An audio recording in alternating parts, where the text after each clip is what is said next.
حساب کتاب والے لوگ ایک چیز بڑی غور کر رہے ہوتے ہیں کہ بھائی کون سا ٹائم صحیح انویسٹمنٹ کا ہے، کون سا ٹائم زیادہ پروفٹ کا ہے۔ ان دنوں میں جناب یہ ہمیں ریلیف ملا ہوا ہے، ان دنوں میں یہ جناب اسکیم ہے، آفر ہے۔ ہم دنیا بھر میں دیکھ رہے ہوتے ہیں کہ آفرز لگائی جاتی ہیں، ڈسکاؤنٹس دیے جاتے ہیں۔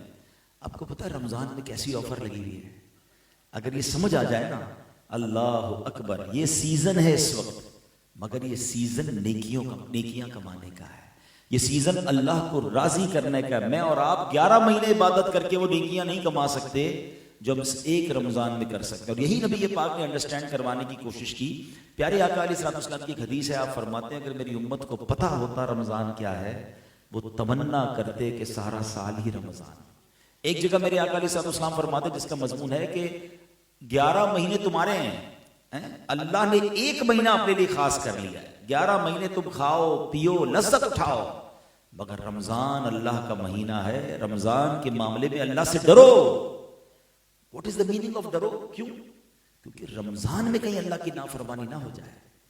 سرکار دو عالم صلی اللہ علیہ وسلم کا رمضان میں بی بی عائشہ فرماتی ہے رنگ مبارک تبدیل ہو جاتا تھا، متغیر، چینج ہو جاتا تھا، خوف خدا چہرے سے طاری ہوتا تھا۔ بھائی یہ تو رحمت کا مہینہ ہے۔ بتایا کہ اس لیے کہ نبی پاک کو یہ خوف لاحق ہوتا تھا کہ اس مہینے میں جو حق بندگی ہے کہیں اس کو ادا کرنے میں کوئی کوتاہی نہ ہو جائے۔